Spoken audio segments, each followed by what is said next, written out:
Civil police officer, woman civil police officer പരീക്ഷയുടെ special ടോപ്പിക്സിലെ Kerala police നിയമത്തിലെ 3 mark നമ്മൾ ഈ ഒരു ക്ലാസ്സിലൂടെ സ്വന്തമാക്കാൻ പോവുകയാണ്. അപ്പോൾ നമ്മുടെ ഈ ഒരു പരീക്ഷ എഴുതുന്ന കൂട്ടുകാർ ഈ ഒരു ക്ലാസ് അവസാനം വരെ കാണാൻ ശ്രമിക്കണം. നിങ്ങൾ അവസാനം വരെ കണ്ടാൽ നിങ്ങൾക്ക് 3 മാർക്ക് ഉറപ്പിക്കാൻ സാധിക്കുന്നതാണ് കേട്ടോ. അപ്പോൾ കേരള പോലീസ് നിയമത്തിൽ നിന്ന് അപ്പോൾ നമുക്ക് ക്ലാസ്സിലോട്ട് കടക്കാം. ക്ലാസ്സിലോട്ട് കടക്കുന്നതിന് മുൻപ് എല്ലാവരും ഒന്ന് സബ്സ്ക്രൈബ് ചെയ്യുക. ആദ്യമായിട്ട് കാണുന്ന കൂട്ടുകാരുണ്ടെങ്കിൽ ഒന്ന് സബ്സ്ക്രൈബ് ചെയ്യാൻ മറക്കരുതേ. അടുത്ത ക്ലാസ്സിലോട്ട് കടക്കാം. ആദ്യ ചോദ്യം PYQ ക്വസ്റ്റ്യൻസ് ആണ്. ആദ്യ ചോദ്യം, കേരള പോലീസ് നിയമം 8(1) വകുപ്പ് പ്രകാരം പൊതുജനങ്ങൾക്ക് പരാതി നൽകുവാൻ പോലീസ് സ്റ്റേഷനിൽ പ്രവേശിക്കാവുന്ന സമയം എപ്പോഴാണെന്ന്. നമുക്കറിയാം, ഒരു പോലീസ് സ്റ്റേഷൻ എന്ന് പറഞ്ഞാൽ എന്താണ്? ഒരു അവശ്യ സർവീസ് ആണല്ലേ. 24/7 ഡ്യൂട്ടി ചെയ്യുന്ന ഒരു സർക്കാരിൻ്റെ ഒരു വിഭാഗമാണ് പോലീസ് സ്റ്റേഷൻ എന്ന് പറയുന്നത്. നമുക്ക് ഏത് സമയത്തും നമുക്കറിയാം, ഒരു ക്രൈം നടക്കുക എന്ന് പറഞ്ഞാൽ ഇന്ന സമയത്ത് മാത്രമാണ് നടക്കുന്നത്, അല്ലെ നമുക്കൊരു പരാതി വരുമെന്ന് പറഞ്ഞാൽ ഇന്ന സമയത്ത് മാത്രമാണ് ഒരു പരാതി വരുന്നത്, അല്ല. ഏത് സമയത്തും നമുക്ക് പോലീസ് സ്റ്റേഷനിൽ പ്രവേശിക്കാവുന്നതാണ്. പരാതി നൽകുവാൻ പോലീസ് സ്റ്റേഷനിൽ പ്രവേശിക്കാവുന്നതാണ് കേട്ടോ. അപ്പോൾ ആൻസർ ഏതാണ് വരുന്നത്? ഓപ്ഷൻ ഡി ആണ്, ഏത് സമയത്തുമാണ്. അപ്പോൾ പഠിച്ചു വെക്കണം. കേരള പോലീസ് നിയമം 8(1) വകുപ്പ് പ്രകാരം പൊതുജനങ്ങൾക്ക് പരാതി നൽകുവാൻ പോലീസ് സ്റ്റേഷനിൽ പ്രവേശിക്കാവുന്ന സമയം എപ്പോഴാണ്? ഏത് സമയത്തും പൊതുജനങ്ങൾക്ക് പരാതിയുമായി പോലീസ് സ്റ്റേഷനിൽ പ്രവേശിക്കാവുന്നതാണ് കേട്ടോ. കാരണം എന്താണെന്ന് പറഞ്ഞു കഴിഞ്ഞാൽ നമുക്കറിയാം, ഈ പോലീസ് സ്റ്റേഷൻ ഡേ ടൈമിൽ ഡ്യൂട്ടി ഉള്ളവരും അതുപോലെ തന്നെ നൈറ്റ് ഡ്യൂട്ടി ചെയ്യുന്നവരും ഉണ്ടല്ലോ പോലീസ് സ്റ്റേഷൻ. നമുക്കറിയാം, ഹോസ്പിറ്റലിലെ പോലെ തന്നെ പോലീസ് സ്റ്റേഷനിലും നൈറ്റ് ഡ്യൂട്ടി ഉണ്ട് കേട്ടോ. അപ്പം നൈറ്റിൽ വരുന്ന എന്തെങ്കിലും പ്രശ്നങ്ങൾ പരിഹരിക്കാനാണ് നൈറ്റ് ഡ്യൂട്ടി ഇരിക്കുന്നവർ, നമുക്കറിയാമല്ലോ. അതുകൊണ്ട് തന്നെ എന്താണ്, ഏത് സമയത്തും പൊതുജനങ്ങൾക്ക് പോലീസ് സ്റ്റേഷനിൽ പരാതി നൽകുവാൻ സാധിക്കുന്നതാണ്, പ്രവേശിക്കാവുന്നതാണ്. ക്ലിയർ ആണ്? അടുത്ത ക്വസ്റ്റ്യൻ, ഡ്യൂട്ടിയിലുള്ള പോലീസ് ഉദ്യോഗസ്ഥർ പൊതുജനങ്ങളോട് പാലിക്കേണ്ട കാര്യങ്ങൾ പോലീസ് നിയമപ്രകാരം എന്താണെന്നാണ് തന്നിരിക്കുന്നത്. അപ്പോൾ എന്താണ്? ഡ്യൂട്ടിയിലുള്ള പോലീസ് ഉദ്യോഗസ്ഥർ പൊതുജനങ്ങളോട് പാലിക്കേണ്ട കാര്യങ്ങൾ പോലീസ് നിയമപ്രകാരം എന്തൊക്കെയാണെന്നാണ് വെച്ചിരിക്കുന്നത്. ഓപ്ഷൻസ് നോക്കാം. മര്യാദയും ഔചിത്യവുമായിട്ട് ആണ്, ശരിയാണ്. എന്താ, ഡ്യൂട്ടിയിലുള്ള പോലീസ് ഉദ്യോഗസ്ഥർ എന്താണ്? മര്യാദയും ഔചിത്യപരമായിട്ടാണ് പൊതുജനങ്ങളോട് പെരുമാറേണ്ടത്. പിന്നെ അവസരോചിതമായ സഹാനുഭൂതിയും വേണം, സഭ്യവും മാന്യവുമായ ഭാഷയും വേണം പൊതുജനങ്ങളോട് പെരുമാറുമ്പോൾ. അപ്പോൾ ആൻസർ ഏതാണ് വരുന്നത്? ഇതെല്ലാം എന്താണ്? പോലീസ് പാലിക്കേണ്ട കാര്യങ്ങളാണ് ഈ പറഞ്ഞതെല്ലാം. അപ്പോൾ ആൻസർ ഓപ്ഷൻ ഡി ആണ്, മുകളിൽ പറഞ്ഞവയെല്ലാം ശരിയാണ്. ക്ലിയർ ആണ്? അടുത്ത ചോദ്യം, ഓരോ പൗരനും കാര്യക്ഷമമായ പോലീസ് സേവനത്തിനുള്ള അവകാശം ഉറപ്പാക്കുന്ന വകുപ്പ് പോലീസ് നിയമത്തിൽ ഏതാണ്? ആൻസർ ഓപ്ഷൻ സി ആണ്, 7-ാം വകുപ്പാണ് കേട്ടോ. അപ്പോൾ ഓരോ പൗരനും കാര്യക്ഷമമായ പോലീസ് സേവനത്തിനുള്ള അവകാശം ഉറപ്പാക്കുന്ന വകുപ്പാണ് പോലീസ് നിയമത്തിലെ സെക്ഷൻ 7 ആണ് കേട്ടോ. സെക്ഷൻ 7 ആണ്. അടുത്ത ചോദ്യത്തിലോട്ട് പോവാം. അടുത്ത ചോദ്യം നമുക്ക് നോക്കാം. താഴെ പറയുന്നതിൽ ഏത് അവകാശമാണ് ഒരു പൗരന് പോലീസ് സ്റ്റേഷനിൽ പ്രാപ്തിമാക്കിയിട്ടുള്ളത്? അപ്പം സാധാരണ ഒരു പൗരന് പോലീസ് സ്റ്റേഷനിൽ എന്തൊക്കെ അവകാശങ്ങളുണ്ടെന്നാണ് താഴെ തന്നിരിക്കുന്നത്. അതിൽ ഏതൊക്കെയാണ് ശരിയായിട്ടുള്ളതാണ് ചോദിച്ചിരിക്കുന്നത്. നമുക്ക് നോക്കാം. ഒരു പ്രത്യേക വ്യക്തി പോലീസ് കസ്റ്റഡിയിൽ ഉണ്ടോ എന്നറിയാൻ അവകാശമുണ്ട്. പൊതുജനത്തിന് അവകാശമുണ്ട്. അപ്പോൾ അത് പഠിച്ചു വെക്കണം. ഒരു പ്രത്യേക വ്യക്തി പോലീസ് കസ്റ്റഡിയിൽ ഉണ്ടോ എന്നറിയാൻ അവകാശമുണ്ട്. ഇനി എല്ലാ കേസുകളിലും സ്റ്റേഷൻ ജാമ്യം കിട്ടുന്നതിന് അവകാശമുണ്ട്. തെറ്റായിട്ടുള്ള സ്റ്റേറ്റ്മെന്റ് ആണ്. എല്ലാ കേസുകളിലും ഇല്ല, ചില കേസുകളിൽ മാത്രമേ സ്റ്റേഷൻ ജാമ്യത്തിൽ വിടത്തുള്ളൂ. അപ്പോൾ പഠിച്ചു വെക്കണം, എല്ലാ കേസുകളിലും സ്റ്റേഷൻ ജാമ്യം കിട്ടുന്നതിന് അവകാശമുണ്ട് എന്ന് പറഞ്ഞത് തെറ്റായിട്ടുള്ള സ്റ്റേറ്റ്മെന്റ് ആണ്, തെറ്റായിട്ടുള്ള അവകാശമാണ്. ഇനി മൂന്നാമത്തെ നോക്കാം. സ്ത്രീകൾക്ക് സ്വകാര്യതയോടെ പരാതി കൊടുക്കാൻ അതിനും അവകാശമുണ്ട് കേട്ടോ. സ്ത്രീകൾക്ക് സ്വകാര്യതയോടെ പരാതി കൊടുക്കാൻ പോലീസ് സ്റ്റേഷനിൽ സാധിക്കുന്നതാണ്. ഇനി പരാതി നൽകിയതിന്റെ കൈപ്പറ്റ് രസീത് കിട്ടാൻ കേട്ടോ. അപ്പോൾ നമ്മൾ ഏതൊരു പരാതി പോലീസ് സ്റ്റേഷൻ നൽകി കഴിഞ്ഞാലും അതിന് എന്താണ്? പരാതി നൽകിയെന്ന് നമുക്ക് ഉറപ്പുവരുത്താനുള്ള കൈപ്പറ്റ് രസീത് കിട്ടാനുള്ള അവകാശം പൊതുജനങ്ങൾക്കുണ്ട് കേട്ടോ. അപ്പോൾ ഇവിടെ ആൻസർ വരുന്നത് ഏതൊക്കെയാണ്? 1, 3, 4 ശരിയായിട്ടുള്ളത്. അപ്പോൾ ഓപ്ഷൻ സി ആണ് ഇവിടെ ആൻസർ ആയിട്ട് വരുന്നത്. അപ്പോൾ പഠിച്ചു വെക്കണം, പോലീസ് സ്റ്റേഷന് ഒരു പൗരനുള്ള അവകാശങ്ങൾ എന്തൊക്കെയാണ്? ഒരു പ്രത്യേക വ്യക്തി പോലീസ് കസ്റ്റഡിയിൽ ഉണ്ടോ എന്നറിയാൻ അവകാശമുണ്ട്. സ്ത്രീകൾക്ക് സ്വകാര്യതയോടെ പരാതി കൊടുക്കാൻ അവകാശമുണ്ട്. നമ്മൾ നൽകിയ പരാതി നൽകിയതിന്റെ കൈപ്പറ്റ് രസീത് കിട്ടാനുള്ള അവകാശവും ഉണ്ട്. ക്ലിയർ ആണ്? അടുത്ത ചോദ്യത്തിലോട്ട് പോവാം. അടുത്ത ചോദ്യം, പോലീസിന്റെ കൃത്യനിർവഹണത്തിന് സഹായമാവുന്നതിനായി കമ്മ്യൂണിറ്റി സമ്പർക്ക സമിതികൾ രൂപീകരിക്കുന്നതിനെ കുറിച്ച് ഏത് നിയമമാണ് പ്രതിപാദിക്കുന്നതെന്നാണ് വെച്ചിരിക്കുന്നത്. നമുക്കറിയാം ഇത് കേരള പോലീസ് ആക്ട് ആണ്. കേരള പോലീസ് ആക്ടിലെ സെക്ഷൻ 64 വകുപ്പ് 64 പോലീസ് ആക്ടിലാണ് കമ്മ്യൂണിറ്റി സമ്പർക്ക സമിതികൾ രൂപീകരിക്കുന്നതുമായിട്ട് ബന്ധപ്പെട്ട ഒരു സെക്ഷൻ എന്ന് പറയുന്നത്. കേരള പോലീസ് ആക്ടിലെ സെക്ഷൻ 64 കമ്മ്യൂണിറ്റി സമ്പർക്ക സമിതികൾ രൂപീകരിക്കുന്നതുമായിട്ട് ബന്ധപ്പെട്ടത്. അപ്പോൾ അത് എന്താണ് കമ്മ്യൂണിറ്റി സമ്പർക്ക സമിതികൾ എന്നും നമുക്ക് നോക്കാം. ഫസ്റ്റ് തന്നെ 2011 കേരള പോലീസ് ആക്ടിലെ 64 വകുപ്പ് പ്രകാരമാണ് 64 വകുപ്പിലാണ് കമ്മ്യൂണിറ്റി പോലീസിംഗിനെ കുറിച്ച് പ്രതിപാദിക്കുന്നത്.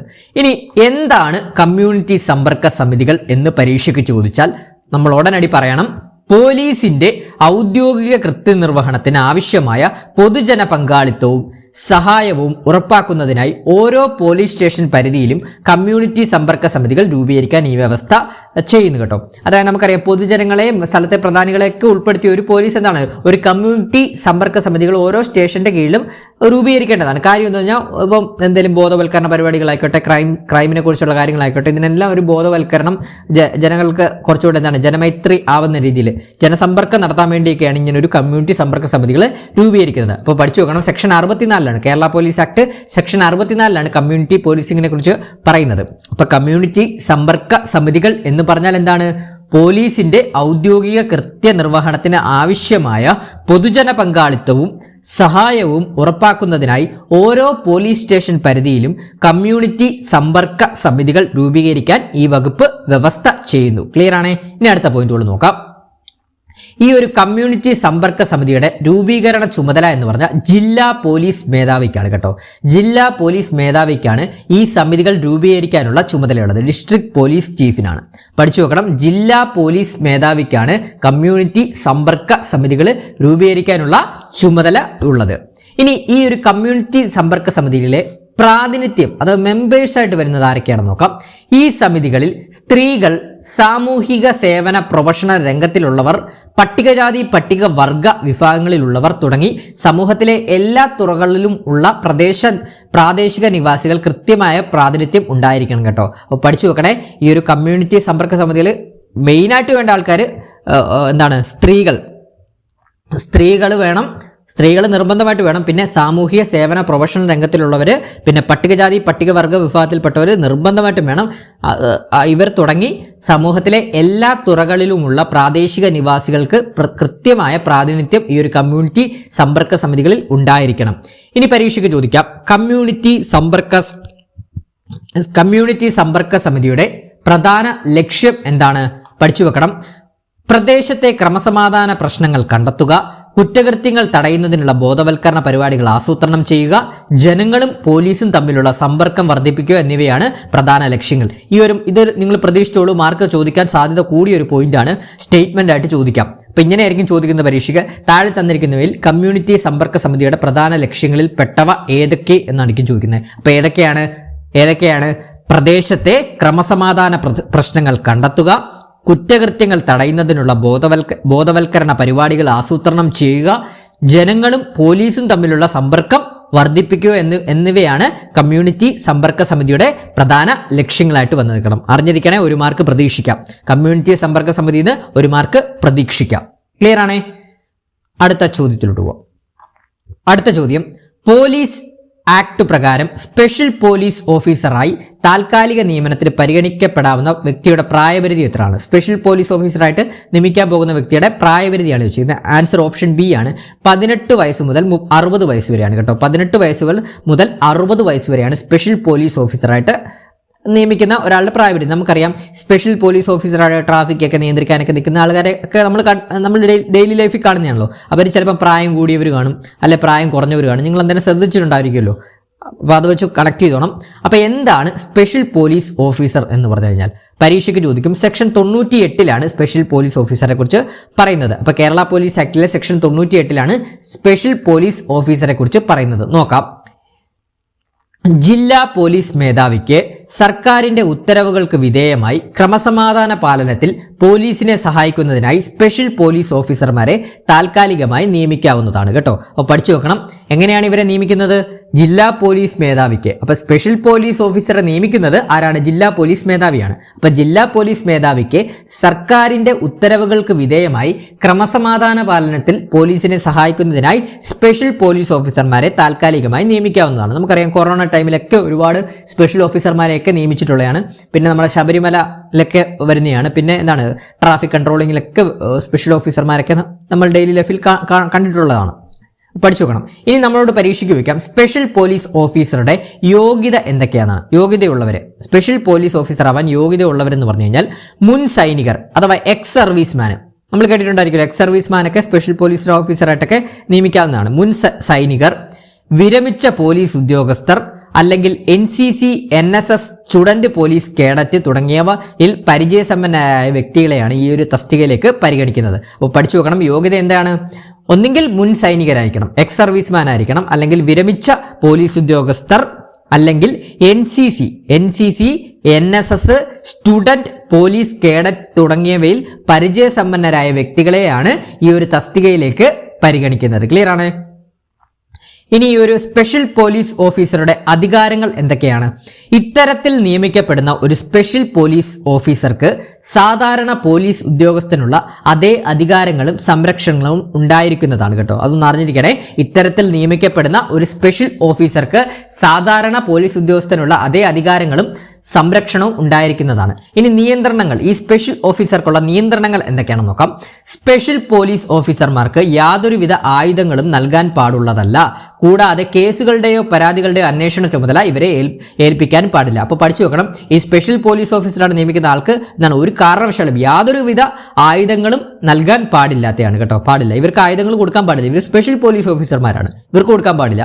അതുപോലെ തന്നെ ഇവരെ എന്താണ് കേസുകളുടെയോ പരാതികളുടെയോ അന്വേഷണ ചുമതല എന്നും ആ കാര്യങ്ങളൊന്നും ഇവരെ ഏൽപ്പിക്കാൻ പാടില്ല കേട്ടോ. കേസുകളുമായിട്ട് ബന്ധപ്പെട്ട കാര്യങ്ങളൊന്നും ഏൽപ്പിക്കാൻ പാടില്ല. ഇവരെന്താണ് മെയിനായിട്ട് ഇവർ ചെയ്യുന്നത് ക്രമസമാധാന പാലനം, പിന്നെ നമ്മുടെ ശബരിമലയിലൊക്കെയുള്ള ക്രൗഡ് കൂടിയിരിക്കുന്നിടത്തൊക്കെ ഒന്ന് നിയന്ത്രിക്കാനും ഒക്കെയാണ് ഇവരെ മെയിനായിട്ട് യൂസ് ചെയ്യുന്നത് കേട്ടോ. അത് പഠിച്ചു വെക്കണം. അതാണ് ക്രമസമാധാന പാലനത്തിനാണ് യൂസ് ചെയ്യുന്നത്. അടുത്ത പോയിന്റ് എന്ന് പറഞ്ഞാൽ ഈ നിയമനം ഒരു താൽക്കാലിക അല്ലെങ്കിൽ സ്ഥിരമായ സർക്കാർ ജോലിയായി പരിഗണിക്കാൻ കഴിയില്ല. ഭാവിയിൽ പോലീസ് സേനയിലേക്കുള്ള തെരഞ്ഞെടുപ്പിൽ ഇതിന്റെ പേരിൽ യാതൊരു മുൻഗണനയും ലഭിക്കുകയില്ല എന്ന് അറിഞ്ഞിരിക്കണം കേട്ടോ. അപ്പം നമുക്കറിയാം സ്പെഷ്യൽ പോലീസ് ഓഫീസർ എന്ന് പറഞ്ഞാൽ ഒരു താൽക്കാലിക നിയമനമാണ്. ആ താൽക്കാലികമായിട്ട് നിയമിക്കുന്ന ഒരാളെ സ്ഥിരമാക്കാൻ കഴിയില്ല. അതുപോലെ തന്നെ ജില്ലാ പോലീസ് മേധാവിക്ക് എപ്പോൾ വേണമെങ്കിലും അയാളെ പിരിച്ചുവിടാം. നിങ്ങളുടെ ടെമ്പററി പോസ്റ്റ് അല്ലേ, എപ്പോൾ വേണേലും പറഞ്ഞു വിടാം. അതുകൂടാതെ തന്നെ ഭാവിയിൽ അങ്ങനെ പോയിട്ടുള്ള ഒരാളാണെങ്കിൽ, ഭാവിയിൽ നമ്മുടെ എക്സാമ്പിൾ പറയുകയാണെങ്കിൽ നമ്മുടെ ഈ CPO WCPO ഒക്കെ പരീക്ഷ എഴുതുവാണെങ്കിൽ അതിൽ ആ പരീക്ഷയുമായി ബന്ധപ്പെട്ട തെരഞ്ഞെടുപ്പിൽ ഇതിൻ്റെ പേരിൽ ഈ സ്പെഷ്യൽ പോലീസ് ഓഫീസറായിട്ട് വർക്ക് ചെയ്തതിൻ്റെ പേരിൽ യാതൊരു മുൻഗണനയും ലഭിക്കുകയുമില്ല എന്നാണ് കേരള പോലീസ് ആക്ടിൽ പറയുന്നത്. ക്ലിയർ ആണ്? സ്പെഷ്യൽ പോലീസ് ഓഫീസർ ക്ലിയർ ആയേ? അടുത്ത പോയിന്റിലോട്ട് പോവാം. അടുത്ത ചോദ്യം, കേരള പോലീസ് ആക്ട് പ്രകാരം പരാതിക്കാരായ സ്ത്രീകളുടെ സ്വകാര്യ ഉറപ്പുവരുത്തുന്നതിനായി സ്വീകരിച്ച നടപടി താഴെ പറയുന്നവയിൽ ഏതാണ്? അപ്പോൾ ഈ ഒരു ക്വസ്റ്റ്യൻ നമ്മളെ തെറ്റിക്കാൻ സാധ്യതയുള്ളൊരു ക്വസ്റ്റ്യനുമാണ് കേട്ടോ. നമ്മുടെ സ്റ്റേറ്റ്മെന്റ് നല്ല രീതിയിൽ വായിച്ചില്ല എന്നുണ്ടെങ്കിൽ തെറ്റിക്കാൻ സാധ്യതയുള്ളൊരു ക്വസ്റ്റ്യനാണ്.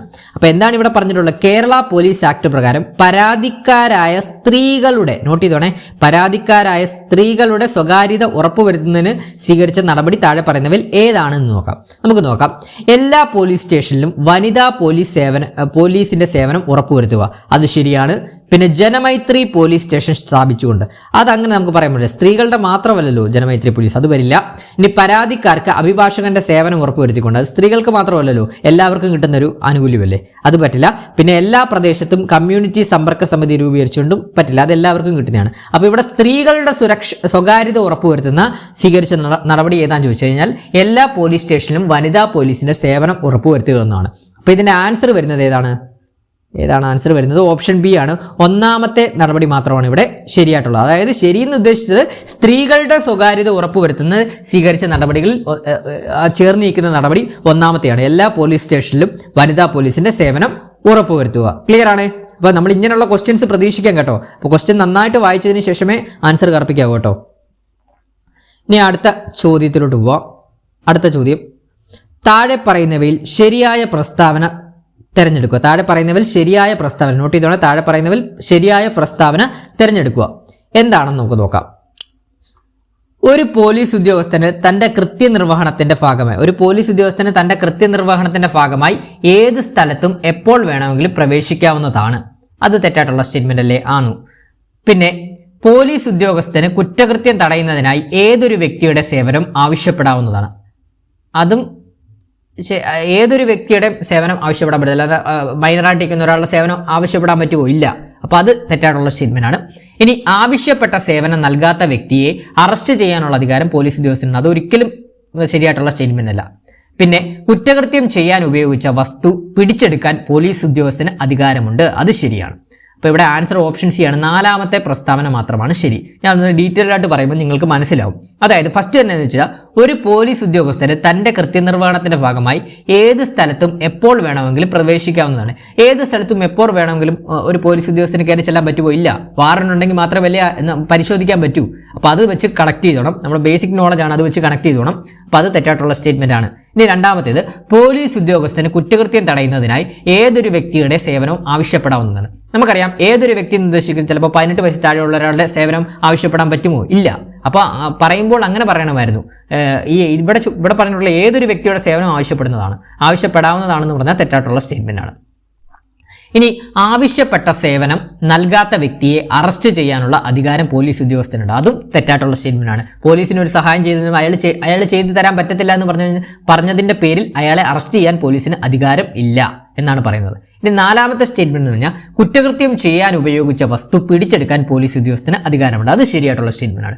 ഏത് കുറ്റമാണോ ചെയ്തിട്ടുള്ള ആ കുറ്റകൃത്യം ചെയ്യാൻ ഉപയോഗിച്ച ആ വസ്തു പിടിച്ചെടുക്കാൻ പോലീസ് ഉദ്യോഗസ്ഥന് അധികാരമുണ്ട്. അതാണ് ഇവിടെ ശരിയായിട്ടുള്ള പ്രസ്താവന. ഇങ്ങനെയുള്ള ക്വസ്റ്റ്യൻസ് വരുമ്പോൾ നിങ്ങളൊന്ന് ജസ്റ്റ് ഒന്ന് വായിച്ച് എന്തെങ്കിലും ഒരു എക്സാമ്പിളുമായിട്ട് ഒന്ന് കണക്ട് ചെയ്ത് വേണം ഈ ഒരു ക്വസ്റ്റ്യൻ കറപ്പിക്കേണ്ടത് കേട്ടോ. അപ്പോൾ ഒന്നുകൂടെ ഒന്ന് വായിച്ച് നല്ല രീതിയിലൊന്ന്, അതായത് നിങ്ങളുടെ ലോജിക്ക് വെച്ചൊന്ന് യൂസ് ചെയ്ത് തന്നെ ഈ ഒരു ഇത് കറപ്പിക്കേണ്ടതായിട്ടുണ്ട് കേട്ടോ. ഈ ഒരു ഇങ്ങനെ വരുന്ന ക്വസ്റ്റ്യൻസ് 1, 2, 3 വട്ടം ഒന്ന് വായിച്ചിട്ട് വേണം ഇങ്ങനെയുള്ള ക്വസ്റ്റ്യൻസ് ഒക്കെ കറപ്പിക്കാൻ. ചിലപ്പോൾ ഇതൊക്കെ നമ്മളെ തെറ്റിക്കാൻ സാധ്യതയുള്ള ക്വസ്റ്റ്യൻസ് ആണ് കേട്ടോ. ചിലപ്പോൾ ഒന്നൊക്കെ ശരിയായിട്ട് നിങ്ങൾ കറപ്പിക്കാനൊക്കെ സാധ്യതയുണ്ട്. അപ്പോൾ അതൊക്കെ ഒന്ന് 1-2 തവണയൊക്കെ ഒന്ന് ഈ ഒരു ക്വസ്റ്റ്യൻ വായിച്ചിട്ട് വേണം കറപ്പിക്കാൻ കേട്ടോ. 1-2 തവണ വായിച്ചാൽ ഈ ക്വസ്റ്റ്യനൊക്കെ കിട്ടും കേട്ടോ. ഒന്ന് നോട്ട് ചെയ്തോണേ. അടുത്ത ചോദ്യം നോക്കാം. 2011 കേരള പോലീസ് ആക്ടിലെ സെക്ഷൻ 29 പ്രതിപാദിക്കുന്ന വിഷയം എന്താണ്? സെക്ഷൻ 29 പ്രതിപാദിക്കുന്ന വിഷയം എന്ന് പറഞ്ഞാൽ പോലീസ് ഉദ്യോഗസ്ഥരുടെ പെരുമാറ്റത്തെക്കുറിച്ചാണ്. ഓപ്ഷൻ സി ആണ് ആൻസർ. അപ്പോൾ 2011 കേരള പോലീസ് ആക്ട് സെക്ഷൻ 29 പ്രതിപാദിക്കുന്ന വിഷയം പോലീസ് ഉദ്യോഗസ്ഥരുടെ പെരുമാറ്റം. നമുക്ക് നോക്കാം. Section 29 Kerala police act 2011 section 29 ആണ്. ഈ വകുപ്പ് പോലീസ് ഉദ്യോഗസ്ഥരുടെ പൊതുജനങ്ങളോടുള്ള പെരുമാറ്റത്തെയും ഉത്തരവാദിത്തങ്ങളെയും കുറിച്ചാണ് പ്രതിപാദിക്കുന്നത്, അഥവാ ബിഹേവിയർ ഓഫ് പോലീസ് ഓഫീസേഴ്സ്. നോക്കാം എന്തൊക്കെയാണ് നമ്മുടെ നിയമത്തിൽ പറഞ്ഞിട്ടുള്ള പ്രധാനപ്പെട്ട നിർദ്ദേശങ്ങൾ എന്നാണ്, അതായത് പെരുമാറ്റത്തെക്കുറിച്ച് പറഞ്ഞിട്ടുള്ള പ്രത്യേക നിർദ്ദേശങ്ങൾ എന്നാണ്. നോക്കാം. ഡ്യൂട്ടിയിലുള്ള എല്ലാ പോലീസ് ഉദ്യോഗസ്ഥരും പൊതുജനങ്ങളോട് മാന്യമായും വിനയത്തോടും അനുകമ്പയോടും പെരുമാറണം. എന്താണ്? ഡ്യൂട്ടിയിലുള്ള എല്ലാ പോലീസ് ഉദ്യോഗസ്ഥരും പൊതുജനങ്ങളോട് മാന്യമായും വിനയത്തോടെയും അനുകമ്പയോടെയും പെരുമാറണം. പിന്നെ സ്ത്രീകൾ, കുട്ടികൾ, മുതിർന്ന പൗരന്മാർ, ഭിന്നശേഷിക്കാർ ഇവരുടെ പ്രത്യേക ആവശ്യങ്ങൾക്ക് മുൻഗണന നൽകുകയും ഇരകളോട് പ്രത്യേക അനുഭാവം കാണിക്കുകയും വേണം. രണ്ടാമത്തെ എന്താണ്?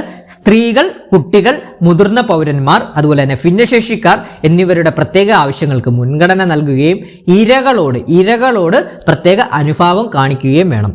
പിന്നെ നമ്മുടെ കസ്റ്റഡിയിലുള്ളവരോട് മോശമായി പെരുമാറാനോ അസഭ്യവർഷം നടത്താനോ പാടില്ല. കസ്റ്റഡിയിലുള്ളവരോട് മോശമായി പെരുമാറാനോ അസഭ്യവർഷം നടത്താനോ പാടില്ല. അപ്പം മെയിനായിട്ട് പോലീസിന്റെ പെരുമാറ്റത്തിൽ അറിഞ്ഞിരിക്കേണ്ട കാര്യങ്ങൾ ഇത്രയുമാണ് കേട്ടോ, പരീക്ഷയ്ക്ക് ചോദിക്കാൻ സാധ്യതയുള്ളത്. ഇനി അതുമായിട്ട് റിലേറ്റ് ചെയ്തിട്ടുള്ള മറ്റു ചോദ്യം വരാൻ സാധ്യതയുള്ളത് പോലീസ് ഉദ്യോഗസ്ഥരുടെ കടമകൾ അഥവാ ചുമതലകൾ കേട്ടോ. അതുമായിട്ട് ബന്ധപ്പെട്ട സെക്ഷൻ 3 ആണ് കേട്ടോ, പഠിച്ചു വെക്കണം. സെക്ഷൻ 3 പോലീസ് ഉദ്യോഗസ്ഥന്റെ കടമകൾ, ചുമതലകൾ അഥവാ കർത്തവ്യങ്ങളായിട്ട് വരുന്നത്. എന്തൊക്കെയാണെന്ന് നോക്കാം. ഈ സെക്ഷൻ പ്രകാരം ക്രമസമാധാന പാലനത്തിന് ജനങ്ങളുടെ സുരക്ഷയ്ക്കുമായി ഒരു പോലീസ് സേന രൂപീകരിക്കാനും നിയോഗിക്കാനും സർക്കാരിന് അധികാരം നൽകുന്നു. ഈ വകുപ്പിൽ പ്രതിപാദിക്കുന്ന പ്രധാന ചുമതലകളാണ് താഴെ തന്നിരിക്കുന്നത്. എന്തൊക്കെയാണ് ചുമതലകൾ എന്ന് നോക്കാം. ഫസ്റ്റ് തന്നെ നിയമപാലനവും സുരക്ഷയും. രാജ്യത്തെ നിയമങ്ങൾ നിഷ്പക്ഷമായി നടപ്പിലാക്കുക, ജനങ്ങളുടെ ജീവനും സ്വത്തിനും സ്വാതന്ത്ര്യത്തിനും സംരക്ഷണം നൽകുക. നമുക്കറിയാം. പിന്നെ അടുത്ത പോലീസിന്റെ ഡ്യൂട്ടി എന്താണ്? ക്രമസമാധാന പാലനം. പൊതുസമാധാനവും ക്രമസമാധാനവും നിലനിർത്തുക. പിന്നെ രണ്ടാമത്തെയാണ് കുറ്റകൃത്യങ്ങൾ തടയൽ കേട്ടോ. കുറ്റകൃത്യങ്ങൾ തടയൽ, അതായത് കുറ്റകൃത്യങ്ങൾ നടക്കുന്നത് മുൻകൂട്ടി തടയുകയും പൊതുജനങ്ങൾക്ക് ശല്യമുണ്ടാക്കുന്ന കാര്യങ്ങൾ ഇല്ലാതാക്കുകയും ചെയ്യുക. കുറ്റകൃത്യങ്ങൾക്ക് കൃത്യമായി അന്വേഷിച്ച് കുറ്റവാളികളെ നിയമത്തിന് മുൻപിൽ കൊണ്ടുവരിക, കുറ്റാന്വേഷണം നടത്തുക. പിന്നെ ട്രാഫിക് നിയന്ത്രണം, പൊതുനിരത്തുകളിൽ ഗതാഗതം നിയന്ത്രിക്കുകയും സുഗമമാക്കുകയും ചെയ്യുക. വിപത്ത് ഘട്ടങ്ങളിലെ സഹായം, പ്രകൃതി ദുരന്തങ്ങൾ, അപകടങ്ങൾ എന്നിവ ഉണ്ടാകുമ്പോൾ രക്ഷാപ്രവർത്തനങ്ങളിൽ ഏർപ്പെടുകയും ദുരിതാശ്വാസ പ്രവർത്തനങ്ങൾക്ക് നേതൃത്വം നൽകുകയും ചെയ്യുക. മനുഷ്യാവകാശ സംരക്ഷണം, ഭരണഘടന ഉറപ്പു നൽകുന്ന മനുഷ്യാവകാശങ്ങളും വ്യക്തി സ്വാതന്ത്ര്യവും കാത്തുസൂക്ഷിക്കുക. അപ്പൊ എന്നിവ ഇത്രയുമാണ് എന്താണ് നമ്മുടെ പോലീസിന്റെ കടമകൾ അഥവാ ചുമതലകളായിട്ട് വരുന്ന സെക്ഷൻ 3 പറയുന്ന കാര്യങ്ങൾ. ഇത്രയും കാര്യങ്ങൾ അറിഞ്ഞിരിക്കേണ്ടതായിട്ടുണ്ട് പരീക്ഷയ്ക്ക്. ക്ലിയർ ആണ്? അടുത്ത ചോദ്യത്തിലോട്ട് നമ്മൾ പോവാം. അടുത്ത ചോദ്യം, താഴെ പറയുന്നതിൽ പോലീസ് സ്റ്റേഷനിൽ പൊതുജനങ്ങളുടെ അവകാശങ്ങളിൽ പെടാത്തത് ഏതെന്നാണ് വെച്ചിരിക്കുന്നത്. പെടാത്തത് ഏതെന്നാണ്. അപ്പൊ നമുക്ക് നോക്കാം എന്താണ് പറഞ്ഞത്. പൊതുജനങ്ങളുടെ അവകാശങ്ങളിൽ പെടാത്തത് നോട്ട് ചെയ്തോണേ. അപ്പൊ എന്തൊക്കെയാണെന്ന് നോക്കാം.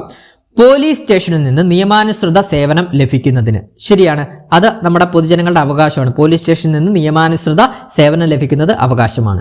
ഇനി പൊതുജനങ്ങളിൽപ്പെട്ട സർക്കാർ ഉദ്യോഗസ്ഥരായ വ്യക്തികൾക്ക് പോലീസ് സ്റ്റേഷന് മുൻഗണന നൽകുക, അത് അവകാശങ്ങളിൽ പെടാത്തതാണ് കേട്ടോ. അപ്പൊ ഇതാണ് പെടാത്തത്. ഇനി രണ്ടാമത്തെ സി ഓപ്ഷൻ നോക്കാം.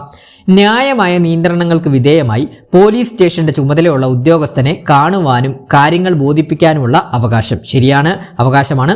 പരാതി നൽകിയതിനെ സംബന്ധിച്ച് കൈപ്പറ്റി രസീത് ലഭിക്കുവാനുള്ള അവകാശം, അതും ശരിയാണ്. അപ്പോൾ ഇവിടെ തെറ്റായിട്ടുള്ള സ്റ്റേറ്റ്മെന്റ് ഓപ്ഷൻ ബി ആണ്. ആൻസർ ഓപ്ഷൻ ബി ആണ് ചോദിച്ചിട്ടുള്ളത്. അപ്പോൾ അവകാശങ്ങളിൽ പെടാത്തത് ഓപ്ഷൻ ബി ആണ്. അതായത് പൊതുജനങ്ങളിൽപ്പെട്ട സർക്കാർ ഉദ്യോഗസ്ഥരായ വ്യക്തികൾക്ക് പോലീസ് സ്റ്റേഷനിൽ മുൻഗണന നൽകുക എന്നത് പൊതുജനങ്ങളുടെ അവകാശങ്ങളിൽ പെടുന്നത് അല്ല. അത് നോട്ട് ചെയ്തോണേ. അടുത്ത ചോദ്യം, 2011 കേരള പോലീസ് ആക്ടിൽ കമ്മ്യൂണിറ്റി സമ്പർക്ക സമിതിയിൽ അംഗങ്ങളാകുന്നതിൽ നിന്ന് വിലക്കിയിട്ടുള്ള വിഭാഗം ഏതാണെന്നാണ് ചോദിക്കുന്നത്. ആൻസർ ഓപ്ഷൻ സി ആണ് കേട്ടോ. കമ്മ്യൂണിറ്റി സമ്പർക്ക സമിതിയിൽ അഴിമതി, സന്മാർഗിക അധപ്പതനം, പെരുമാറ്റ ദൂഷ്യം എന്നീ കാരണങ്ങളാൽ ഉദ്യോഗത്തിൽ നിന്ന് നീക്കം ചെയ്തവരെ. ഈ ഒരു ഓപ്ഷൻസ് വായിക്കുമ്പോൾ തന്നെ നിങ്ങൾക്ക് കിട്ടുമല്ലോ. സ്ത്രീകൾ കമ്മ്യൂണിറ്റി സമ്പർക്ക സമിതിയിൽ സ്ത്രീകൾ വരും, രാഷ്ട്രീയ പാർട്ടിയിൽ അംഗങ്ങളായവർ വരും, പിന്നെ ദാരിദ്ര്യരേഖയ്ക്ക് താഴെയുള്ളവരും. പക്ഷേ എന്താണ്, ഗുഡ് ക്വാളിറ്റി ഉള്ളവരെയാണ് കമ്മ്യൂണിറ്റി സമ്പർക്ക സമിതിയിൽ നല്ല സ്വഭാവമൊക്കെ ഉള്ളവരെയാണ് ഉൾപ്പെടുത്തുന്നത്. അതിലെന്താണ്, അഴിമതി ഉള്ളവരെ ഉൾപ്പെടുത്തൂല്ല, സന്മാർഗിക അധപ്പതനം, പെരുമാറ്റ ദൂഷ്യമൊക്കെ ഉള്ളവരെ ഉൾപ്പെടുത്തൂല്ല. അപ്പം അതുപോലെ തന്നെ ഉദ്യോഗത്തിൽ നിന്ന് നീക്കം ചെയ്തവരെ ഒന്നും ഉൾപ്പെടുത്തത്തില്ല. അപ്പൊ ആൻസർ ഓപ്ഷൻ സി ആണ്. ക്ലിയർ ആണ്? ഇനി അടുത്ത ചോദ്യത്തിലോട്ട് പോകുന്നതിന് മുമ്പ് നമ്മളൊരു കറണ്ട് അഫയേഴ്സ് ബാച്ച് നമ്മൾ ടെലഗ്രാമിൽ സ്റ്റാർട്ട് ചെയ്തിട്ടുണ്ട്. ഇനി വരുന്ന എല്ലാ പരീക്ഷകൾക്കും വേണ്ടിയിട്ടുള്ള. അപ്പോൾ എല്ലാ ദിവസവും വൈകുന്നേരം 7:30 മുതൽ 8:30 വരെയാണ് ഈ ഒരു കറണ്ട് അഫയേഴ്സ് ബാച്ചിന്റെ ഡ്യൂറേഷൻ വരുന്നത്. ലൈവ് പ്ലസ് റെക്കോർഡർ ക്ലാസ് ആണ് നമ്മൾ പ്രൊവൈഡ് ചെയ്യുന്നത്. 1 hour ലൈവ് ക്ലാസ് ആണ്. ലൈവ് അറ്റൻഡ് ചെയ്യാൻ സാധിച്ചില്ല എന്നുണ്ടെങ്കിൽ റെക്കോർഡർ സെക്ഷൻ നമ്മൾ ടെലഗ്രാം ഗ്രൂപ്പിൽ ഇടുന്നതാണ്. ഈ ഒരു ടെലഗ്രാം ക്ലാസ് നിങ്ങളിപ്പോൾ ജോയിൻ ചെയ്യുവാണെങ്കിൽ നിങ്ങൾക്ക് ഇതിനു മുമ്പേ നമ്മൾ എടുത്തിട്ടുള്ള റീസെൻ്റ് ആയിട്ടുള്ള ക്ലാസ്സുകൾ ആക്സസ് ചെയ്യാൻ സാധിക്കുന്നതാണ്. റെക്കോർഡർ സെക്ഷൻ ക്ലാസ് വഴി ആക്സസ് ചെയ്യാൻ സാധിക്കുന്നതാണ്. അതോടൊപ്പം തന്നെ നമ്മൾ PDF നോട്ട്സ്, നമ്മൾ എടുക്കുന്ന എല്ലാ കറണ്ട് അഫയേഴ്സ് ടോപ്പിക്സിൻ്റെയും PDF നോട്ട്സ് നമ്മൾ പ്രൊവൈഡ് ചെയ്യുന്നതാണ്. പിന്നെ വീക്ക്ലി മോക്ക് ടെസ്റ്റുകൾ നമ്മൾ കണ്ടക്ട് ചെയ്യാറുണ്ട്. പിന്നെ റിവിഷൻ ഓറിയന്റഡ് ക്ലാസ് ആണ് നമ്മൾ പ്രൊവൈഡ് ചെയ്യുന്നത് കേട്ടോ. റിവിഷൻ ഓറിയന്റഡ് ക്ലാസ്സുകളാണ് നമ്മൾ പ്രൊവൈഡ് ചെയ്യുന്നത്. അതായത് ടോപ്പിക് വൈസ് ആയിട്ടാണ് നമ്മൾ കറണ്ട് അഫയേഴ്സ് പഠിപ്പിക്കുന്നത്. അതോടൊപ്പം തന്നെ മന്ത്ലി കറണ്ട് അഫയേഴ്സ് നമ്മൾ ഡിസ്കസ് ചെയ്ത് പോകാറുണ്ട്. കോഴ്സ് ഫീ എന്ന് പറഞ്ഞാൽ വെറും 200 രൂപ മാത്രമേ കോഴ്സ് ഫീ ആയിട്ട് വരുന്നുള്ളൂ.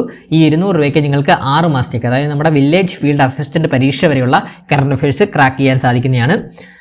പിന്നെ അഡ്മിഷന് താല്പര്യമുള്ള കൂട്ടുകാരെ 81 299 339 എന്ന് പറഞ്ഞ നമ്പറിലോട്ടൊന്ന് വാട്സപ്പ് ചെയ്താൽ മതി. ഒന്നുകൂടെ പറയാം, 81 299 339 എന്ന് പറഞ്ഞ നമ്പറിലേക്ക് വാട്സപ്പ് ചെയ്യാം. അതോടൊപ്പം തന്നെ മറ്റൊരു ഓഫർ കൂടെ നിങ്ങൾക്ക് തരുവാണ്. ഈ ഒരു ക്ലാസ് ആണ് നിങ്ങൾ കണ്ടിട്ടാണ് ഈ ഒരു അഡ്മിഷൻ എടുക്കുന്നതെങ്കിൽ നിങ്ങൾ ഈ CPO WCPയുടെ മോഡൽ ക്വസ്റ്റ്യൻസ് നമ്മൾ ഈ എടുക്കുന്ന ഈ ക്ലാസ്സുകളുടെ നോട്ടുകളെല്ലാം നിങ്ങൾക്ക് ഈ ഒരു ബാച്ച് ഈ ഒരു ക്ലാസ് കണ്ടെന്നാണ് അഡ്മിഷൻ എടുക്കുന്നതെങ്കിൽ ഈ ഒരു നോട്ടും കാര്യങ്ങളെല്ലാം നിങ്ങൾക്ക് ഇതിലൂടെ തന്നെ ഇൻക്ലൂഡ് ആക്കി തരുന്നതാണ് കേട്ടോ. അപ്പോൾ അതുകൊണ്ട് നോട്ട് ചെയ്തോണം.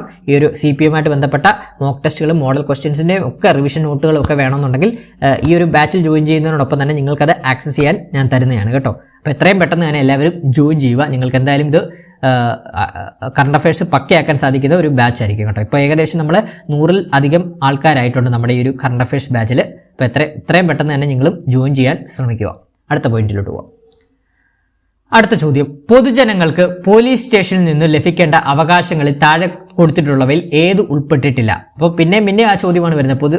പൊതുജനങ്ങളുടെ അവകാശത്തെക്കുറിച്ച് ഇപ്പം 3 പരീക്ഷയിലാണ് അടുപ്പിച്ച് ചോദിച്ചിട്ടുള്ളത്. നോക്കാം ഏതൊക്കെയാണെന്ന് നോക്കാം. പരാതിയെ സംബന്ധിച്ച് കൈപ്പറ്റ് ലഭിക്കുക, അപ്പോൾ പരാതിയെ സംബന്ധിച്ച് കൈപ്പറ്റി ലഭിക്കുക എന്ന് പറഞ്ഞാൽ പൊതുജനങ്ങളുടെ അവകാശമാണ്. ഇനി പരാതിയുടെ ചുരുക്കം സ്റ്റേഷനിലെ സ്ഥിരം രജിസ്റ്ററിൽ രേഖപ്പെടുത്തുക, അതും അവകാശമാണ്. സ്ത്രീകളുടെ പരാതി വനിതാ പോലീസ് സ്റ്റേഷനിൽ മാത്രം കൊടുക്കുക, അത് അവകാശങ്ങളിൽപ്പെട്ടവയല്ല. സ്ത്രീകളുടെ പരാതി എല്ലാ പോലീസ് സ്റ്റേഷനിലും കൊടുക്കാൻ കേട്ടോ. അപ്പോൾ അതാണ് ഇവിടെ ആൻസർ ആയിട്ട് വരുന്നത്. പിന്നെ ഏതെങ്കിലും ഒരു പ്രത്യേക വ്യക്തി ആ പോലീസ് സ്റ്റേഷന് കസ്റ്റഡിയിൽ ഉണ്ടോ എന്നറിയുക, അതും അവകാശമാണ്. ഇവിടെ ഉൾപ്പെട്ടിട്ടില്ലാത്ത, അതായത് താഴെ കൊടുത്തിട്ട് ഉൾപ്പെട്ടിട്ടില്ലാത്ത, ലഭിക്കേണ്ട അവകാശങ്ങൾ ഉൾപ്പെട്ടിട്ടില്ലാത്തവയാണ്. സ്ത്രീകളുടെ പരാതി വനിതാ പോലീസ് സ്റ്റേഷൻ മാത്രം കൊടുക്കുക. നമുക്കറിയാം സ്ത്രീകളുടെ പരാതി ഏതാണ്, സ്ത്രീകൾക്ക് ഇപ്പോൾ എന്തെങ്കിലും പ്രശ്നം ഉണ്ടെങ്കിൽ എല്ലാ പോലീസ് സ്റ്റേഷനും പരാതി കൊടുക്കുക. പക്ഷേ എന്താണ്, മൊഴി എടുക്കുമ്പോഴാണ് വനിതാ പോലീസിൻ്റെ ആവശ്യം വരുന്നത് കേട്ടോ. അപ്പോൾ വനിതാ പോലീസ് സ്റ്റേഷൻ മാത്രമല്ല സ്ത്രീകൾക്ക് പരാതി കൊടുക്കാൻ സാധിക്കുന്നത്, എല്ലാ പോലീസ് സ്റ്റേഷനിലും സ്ത്രീകൾക്ക് പരാതി കൊടുക്കാൻ സാധിക്കുന്നതാണ്. ഇനി അടുത്ത ചോദ്യം, കേരള പോലീസ് ആക്ട് 2011 സെക്ഷൻ 117 പ്രകാരം പോലീസിന്റെ ചുമതലകളിൽ പെടുന്ന തരത്തിലുള്ള കുറ്റങ്ങൾ എന്താണ്? ചുമതലകളിൽ ഇടപെടുന്നത്. ഒന്നുകൂടെ ഞാൻ ക്വസ്റ്റ്യൻ ഒന്നുകൂടെ പറയാം. കേരള പോലീസ് ആക്ട് 2011 സെക്ഷൻ 117 പ്രകാരം പോലീസിന്റെ ചുമതലകളിൽ ഇടപെടുന്ന തരത്തിലുള്ള കുറ്റങ്ങൾ എന്തൊക്കെയാണ്? ആൻസർ ഓപ്ഷൻ എ ആണ്. കൊഗ്നൈസബിളും ജാമ്യമില്ലാത്ത കുറ്റങ്ങളുമാണ്. നോക്കാം. സെക്ഷൻ 117 എന്താണ്? പോലീസിന്റെ ഔദ്യോഗിക ചുമതലകളിൽ തടസ്സം സൃഷ്ടിക്കുകയോ ഇടപെടുകയോ ചെയ്യുന്ന വ്യക്തികൾക്കെതിരായുള്ള ശിക്ഷാ നടപടികളെ കുറിച്ചാണ് ഈ വകുപ്പിൽ പ്രതിപാദിക്കുന്നത്. പഠിച്ചു വെക്കണം. കേരള പോലീസ് നിയമത്തിലെ സെക്ഷൻ 117 പറയുന്നത് പോലീസിന്റെ ഔദ്യോഗിക ചുമതലകളിൽ തടസ്സം സൃഷ്ടിക്കുകയോ ഇടപെടുകയോ ചെയ്യുന്ന വ്യക്തികൾക്കെതിരെയുള്ള ശിക്ഷാ നടപടികളെ കുറിച്ചാണ് ഈ ഒരു വകുപ്പിൽ പ്രതിപാദിക്കുന്നത്. ഇനി ഈ സെക്ഷൻ 117 പ്രകാരം എന്ത് ശിക്ഷയാണ് ലഭിക്കുന്നതെന്ന് പരീക്ഷയ്ക്ക് ചോദിക്കാം. ഈ വകുപ്പ് പ്രകാരം കുറ്റക്കാരനാണെന്ന് കണ്ടെത്തിയാൽ 3 വർഷം വരെയുള്ള തടവോ പിഴയോ അല്ലെങ്കിൽ ഇവ രണ്ടും കൂടിയോ ശിക്ഷയായി ലഭിക്കാം. അപ്പോൾ സെക്ഷൻ 117 പോലീസിന്റെ ഔദ്യോഗിക കർത്തവ്യങ്ങളും ചുമതലകളിലൊക്കെ തടസ്സം സൃഷ്ടിക്കുകയോ ഇടപെടുകയോ ചെയ്യുന്ന വ്യക്തികൾക്ക് ലഭിക്കാവുന്ന ശിക്ഷ എത്രയാണ്? കുറ്റക്കാരനാണെന്ന് തെളിഞ്ഞു കഴിഞ്ഞാൽ 3 വർഷം വരെയുള്ള തടവോ പിഴയോ അല്ലെങ്കിൽ ഇവ രണ്ടും കൂടിയോ ശിക്ഷയായിട്ട് ലഭിക്കാം. അതുപോലെ തന്നെ എങ്ങനെയൊക്കെയാണ് പോലീസിന്റെ ഒരു തടസ്സപ്പെടുത്തുന്നത്, അതായത് ഈ വകുപ്പിൽ പെടുന്ന പ്രധാന കുറ്റങ്ങൾ, സെക്ഷൻ 117 പെടുന്ന പ്രധാന കുറ്റങ്ങൾ എന്തൊക്കെയാണെന്ന് നോക്കാം. പോലീസ് ഉദ്യോഗസ്ഥരെ തങ്ങളുടെ കർത്തവ്യങ്ങളിൽ നിന്ന് പിന്തിരിപ്പിക്കാൻ പ്രേരിപ്പിക്കുകയോ അച്ചടക്ക ലംഘനത്തിന് പ്രേരിപ്പിക്കുകയോ ചെയ്യുക, നിയമവിരുദ്ധമായി പോലീസിന്റെ അധികാരങ്ങളോ ചുമതലയോ ഏറ്റെടുക്കുക, പിന്നെ വ്യാജ പോലീസ് ചമയൽ അഥവാ ആൾമാറാട്ടം നടത്തുക, പോലീസ് അന്വേഷണത്തെ തെറ്റിദ്ധരിപ്പിക്കാൻ മനഃപൂർവ്വം വ്യാജ പ്രസ്താവനകൾ നൽകുക, ഔദ്യോഗിക കൃത്യനിർവഹണം തടസ്സപ്പെടുത്താൻ പോലീസ് ഉദ്യോഗസ്ഥരെ ഭീഷണിപ്പെടുത്തുകയോ ആക്രമിക്കുകയോ ഒക്കെ ചെയ്യുകയൊക്കെയാണ് ഇവരുടെ ഈ ഒരു സെക്ഷൻ 117 പ്രധാന കുറ്റങ്ങളായിട്ട് വരുന്നത് കേട്ടോ. അപ്പോൾ ശിക്ഷ എന്താണ്? 3 വർഷം വരെയുള്ള തടവോ പിഴയോ അല്ലെങ്കിൽ ഇവ രണ്ടും കൂടിയോ ശിക്ഷയായിട്ട് ലഭിക്കാം. ക്ലിയർ ആണ്? അടുത്ത ചോദ്യം നോക്കാം. ആരാണ് ട്രാഫിക് സംരക്ഷണ സമിതിയുടെ അധ്യക്ഷനായി പ്രവർത്തിക്കേണ്ടത്? ആരാണ് ട്രാഫിക് സംരക്ഷണ സമിതിയുടെ അധ്യക്ഷനായിട്ട് പ്രവർത്തിക്കേണ്ടത്? ആൻസർ ഓപ്ഷൻ ബി ആണ്. തദ്ദേശ ഭരണ തലവനാണ് കേട്ടോ. പഠിച്ചു വെക്കണം. ട്രാഫിക് സംരക്ഷണ സമിതിയുടെ ഘടന എന്ന് പറഞ്ഞു കഴിഞ്ഞാൽ കേരളത്തിലെ ഒരു മുനിസിപ്പാലിറ്റിയിലോ കോർപ്പറേഷനിലോ പഞ്ചായത്തിലോ രൂപീകരിക്കുന്ന ട്രാഫിക് സംരക്ഷണ സമിതിയുടെ അധ്യക്ഷനായി പ്രവർത്തിക്കുന്നത് അതാത് തദ്ദേശ സ്വയംഭരണ സ്ഥാപനങ്ങളുടെ അധ്യക്ഷനായിരിക്കും. അതായത് ഒന്നുകിൽ മേയർ ആയിരിക്കും, അല്ലെങ്കിൽ മുനിസിപ്പൽ ചെയർമാൻ, അല്ലെങ്കിൽ പഞ്ചായത്ത് പ്രസിഡന്റ് ആയിരിക്കും. ഏത് തദ്ദേശ സ്ഥാപനമാണോ അതിന്റെ അധ്യക്ഷനായിരിക്കും എന്താണ് ട്രാഫിക് സംരക്ഷണ സമിതിയുടെ അധ്യക്ഷനായിട്ട് പ്രവർത്തിക്കുന്നത് കേട്ടോ. ക്ലിയർ ആണ്? ഇനി ഇവരുടെ ട്രാഫിക് സംരക്ഷണ സമിതിയുടെ പ്രധാന ചുമതല എന്ന് പറഞ്ഞ ചുമതലകൾ എന്തൊക്കെയാണ്?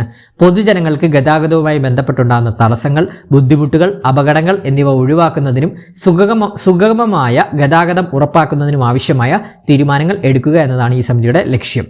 ഇനി ഈ ഒരു സമിതിയിലെ മറ്റ് അംഗങ്ങൾ ആരൊക്കെയാണ്? തദ്ദേശ ഭരണ തലവന് പുറമെ ബന്ധപ്പെട്ട റീജിയണൽ ട്രാൻസ്പോർട്ട് ഓഫീസർ RTO, പിന്നെ ജില്ലാ പോലീസ് മേധാവി അല്ലെങ്കിൽ ട്രാഫിക് പോലീസ് ഉദ്യോഗസ്ഥർ, പൊതുമരാമത്ത് വകുപ്പ് PWD ഉദ്യോഗസ്ഥർ എന്നിവരാണ് ഈ ഒരു സമിതിയിലെ അംഗങ്ങളോ പങ്കാളികളോ ആയിരിക്കും എന്നാണ് പറയുന്നത്. ക്ലിയർ ആണ്? അടുത്ത ചോദ്യം. കേരള പോലീസ് ആക്ടിൽ പോലീസ് ഉദ്യോഗസ്ഥരുടെ പെരുമാറ്റത്തെ വിവരിക്കുന്നത് എവിടെയാണ്? ബിഹേവിയർ ഓഫ് പോലീസ് ആണ്. പോലീസ് ഓഫീസറുടെ പെരുമാറ്റത്തെക്കുറിച്ച് കുറച്ചു മുമ്പേ നമ്മൾ പഠിച്ചാണ്. ഓപ്ഷൻ എ ആണ്. സെക്ഷൻ 29 പെരുമാറ്റത്തെക്കുറിച്ച് പരാമർശിക്കുന്നത്. നോക്കാം. സെക്ഷൻ 29 പോലീസ് ഉദ്യോഗസ്ഥർ പൊതുജനങ്ങളോട് പെരുമാറേണ്ട രീതികളെക്കുറിച്ച് വിശദീകരിക്കുന്നു. കുറച്ചു മുമ്പേ നമ്മൾ ഡീറ്റെയിൽ ആയിട്ട് നോക്കിയാണ്, അതുകൊണ്ട് നമ്മൾ സെക്ഷൻ 29 നോക്കുന്നില്ല. അത് റിലേറ്റ് ചെയ്തിട്ടുള്ള ബാക്കി സെക്ഷൻസ് നമുക്ക് നോക്കാം. ഓപ്ഷൻസ് തന്നിട്ടുള്ള സെക്ഷൻ 30 എന്ന് പറഞ്ഞു കഴിഞ്ഞാൽ എന്താണ്? പോലീസ് ഉദ്യോഗസ്ഥർ അവരുടെ ശാരീരികവും മാനസികവുമായ ആരോഗ്യം മികച്ച രീതിയിൽ നിലനിർത്തുന്നതിനെ കുറിച്ച് പ്രതിപാദിക്കുന്നു. നമുക്കറിയാം എന്താണ് പോലീസ് ഉദ്യോഗസ്ഥർ എന്ന് പറഞ്ഞിട്ട് എന്താണ്? ആരോഗ്യവും ഇല്ലാത്ത ഒരാളെ പിടിച്ച് പോലീസ് ഓഫീസറായിട്ട് ഡ്യൂട്ടിക്ക് ഇടാൻ പറ്റുമോ? ഇല്ല. കാരണം എന്താണ്?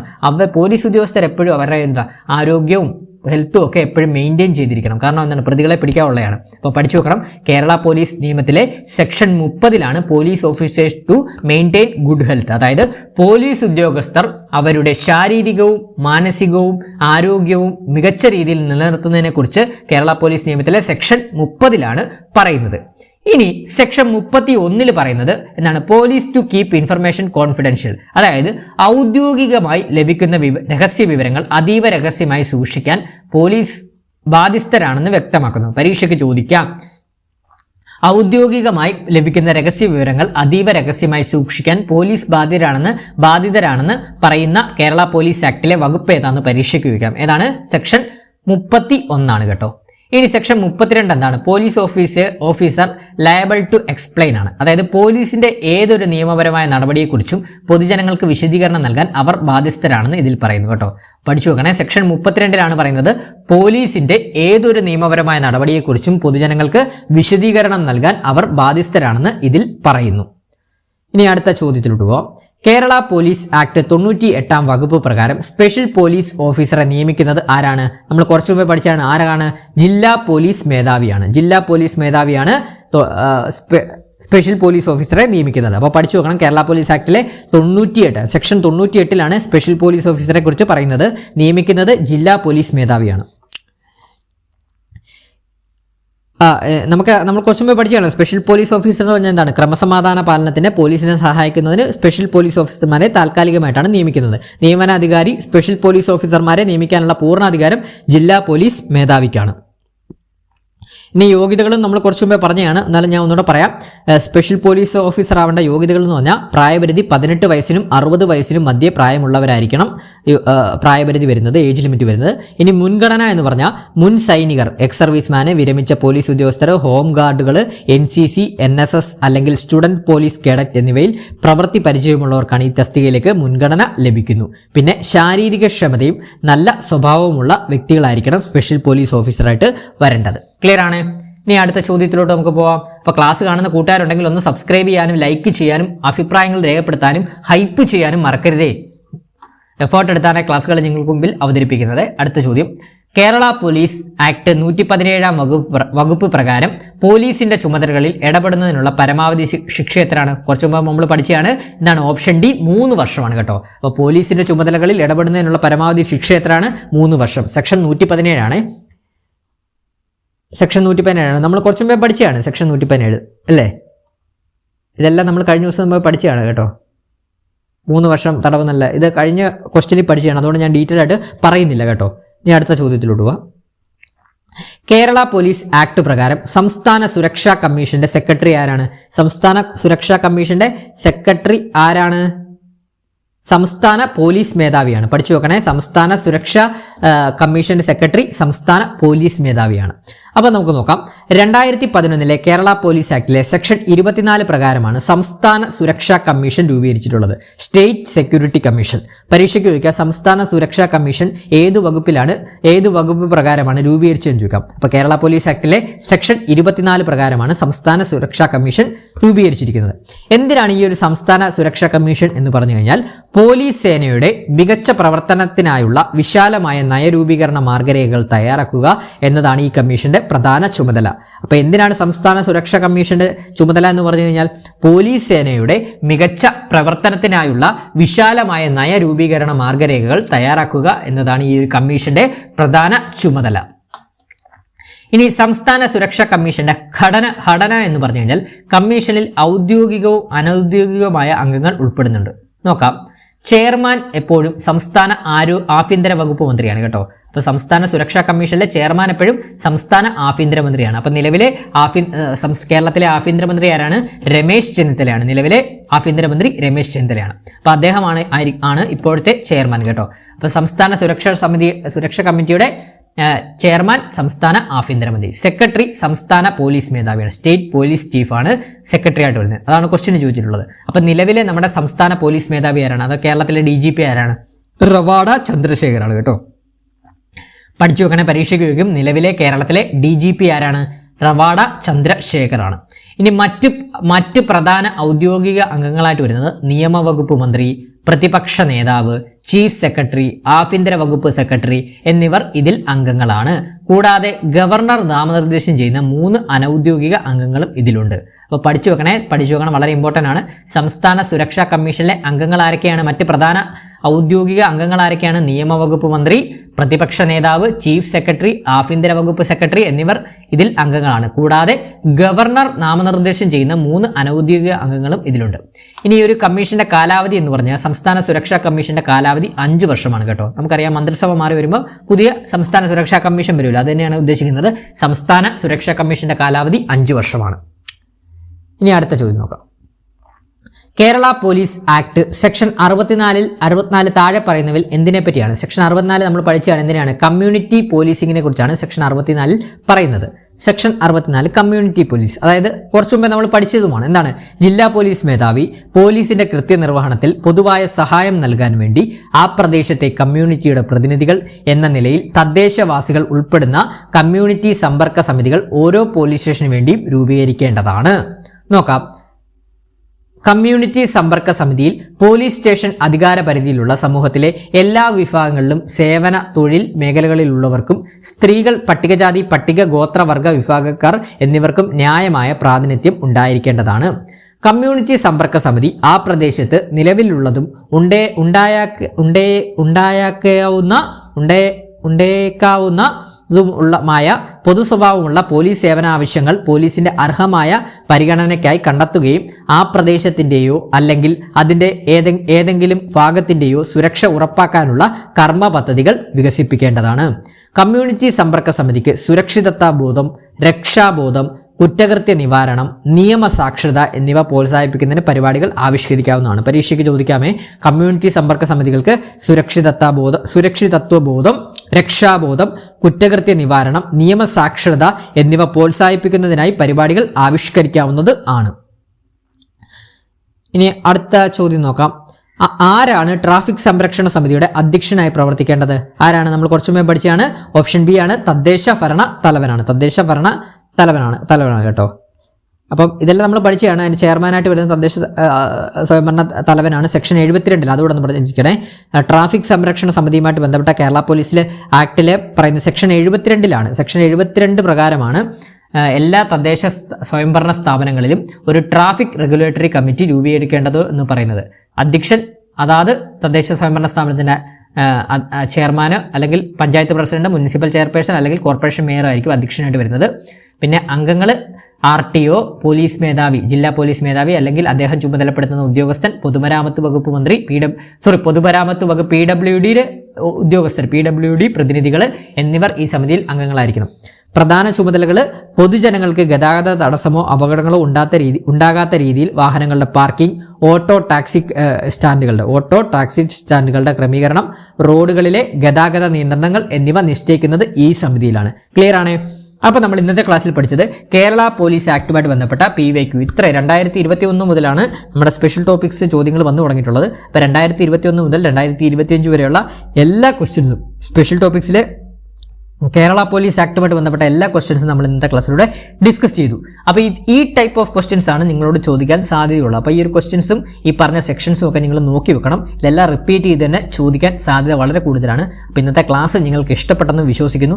ഇഷ്ടപ്പെട്ടെങ്കിൽ ഒന്ന് ലൈക്ക് ചെയ്യാനും അഭിപ്രായങ്ങൾ ദയവ് ചെയ്തൊന്ന് എല്ലാവരും ഒന്ന് കമൻറ്റ് ചെയ്യാനും മറക്കരുതേ. അതോടൊപ്പം തന്നെ എല്ലാവരും വീഡിയോ ഒന്ന് ഹൈപ്പ് ചെയ്യണം. നമ്മൾ എഫേർട്ട് എടുത്താണ് നിങ്ങൾക്ക് മുമ്പിൽ വീഡിയോകൾ ക്രിയേറ്റ് ചെയ്തിടുന്നത്. അപ്പം നിങ്ങൾ മാക്സിമം എന്താണ് ഒന്ന് ഹൈപ്പ് ചെയ്ത് സപ്പോർട്ട് ചെയ്യണം. അതോടൊപ്പം തന്നെ ആദ്യമായിട്ട് കാണുന്ന കൂട്ടുകാരാണെങ്കിൽ ഒന്ന് സബ്സ്ക്രൈബ് ചെയ്തും ഷെയർ ചെയ്തും ബാക്കിയുള്ള കൂട്ടുകാർക്ക് ഷെയർ ചെയ്ത് കൊടുക്കുകയൂടെ ചെയ്യണം. ഷെയർ ചെയ്ത് കൊടുക്കാൻ സാധിച്ചില്ല എന്നുണ്ടെങ്കിൽ നിങ്ങളൊന്ന് ഹൈപ്പ് ചെയ്യണം. ഹൈപ്പ് ചെയ്യാതിരിക്കല് കേട്ടോ, ലൈക്ക് ചെയ്യാനും മറക്കരുതേ. അപ്പോൾ പുതിയൊരു സ്പെഷ്യൽ ടോപ്പിക്സുമായിട്ട് ബന്ധപ്പെട്ട പുതിയൊരു മോഡൽ ക്വസ്റ്റ്യൻസുമായിട്ടൊക്കെ നമ്മൾ ഉടനെ തന്നെ എത്തുന്നതാണ്. ക്ലാസ് ഇഷ്ടപ്പെട്ടെങ്കിൽ ക്ലാസ് അവസാനം വരെ കണ്ട എല്ലാ കൂട്ടുകാർക്കും